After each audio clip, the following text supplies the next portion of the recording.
I think that's a really good question. And I think it changed a lot when we went back on tour.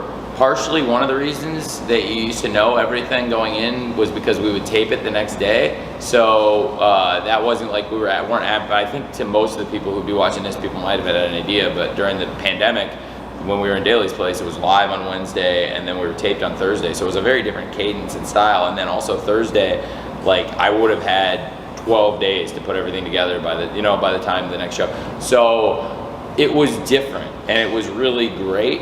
But what happened was the roster grew a lot in that time. We went back on the road. We continued to expand, and within, basically, when we went back on the road, that's when I knew as soon as the fans were back, I'd been sitting on this opportunity that really CM Punk wanted to come back to wrestling and wrestle for AEW when the fans came back. It was just a matter of when we go back on the road. And then once that happened, he and I got really serious.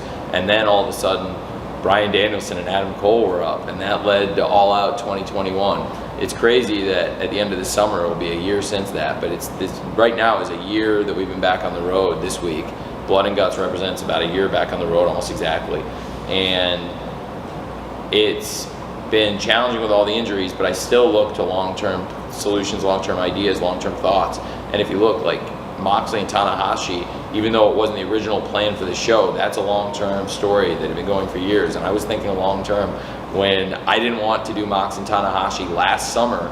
It was looking ahead because I realized there was probably a bigger platform than the show where it was proposed to happen in the parking lot of USC's football stadium.